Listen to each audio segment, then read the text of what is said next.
Thank you, Deputy Presiding Officer. I'm going to talk about the GFG Alliance and the Lanarkshire Steel Mills and the Harbour Aluminium Smelter. And the Minister's laughing, but this is a very serious situation, and he has not addressed at all the substance of the matters that I'm about to cover this afternoon. Especially since we didn't receive the documents in advance, I think it's appropriate for the Minister to answer questions despite his desire to shut me up. We know that the Lanarkshire Steel Mills are owned by Liberty Steel, which is part of the troubled GFG Alliance. It was previously owned by Tata. Auditors, King and King, Minister didn't refer to this, quit recently, stating they were unable to complete audits. And I've got new information today. A new Freedom of Information request confirms ministers, including the First Minister, were told of the risks of the deal when they signed it off. These are risks that the Minister, Ivan McKee, has since avoided telling Parliament about, even when we asked him directly.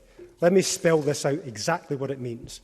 Ministers chose to throw their weight behind Liberty Steel, despite the government's top economic official writing to Nicola Sturgeon warning of very significant political, financial, state aid and legal issues, and is carrying significant state aid and financial risk because of Tata's terms.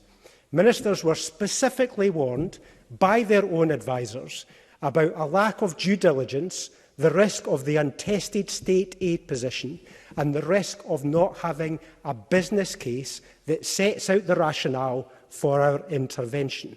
Ministers were warned that the government could become liable for the environmental costs.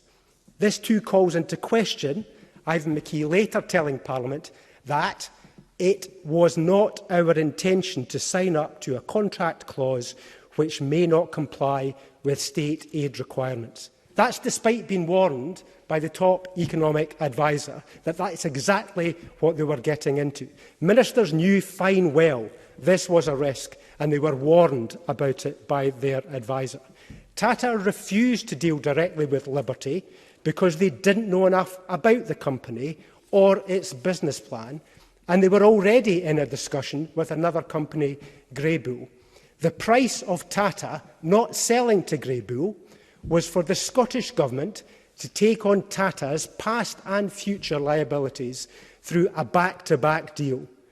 Members will recall that the Scottish Government has since tried to renege on the commitment to take on the environmental liability if Liberty Steel were to collapse and the GFG Alliance were unable to step in.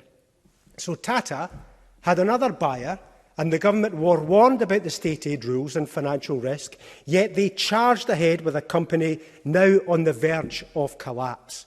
And the Minister doesn't think it's appropriate to fill us in on any of that detail this afternoon. All of this reveals a regardless, reckless approach from the Ministers, dismissing advice and warnings, and a failure to be open and straightforward with this Parliament about the decisions that were taken behind the scenes. And it is the workers and the taxpayers that may pay the price.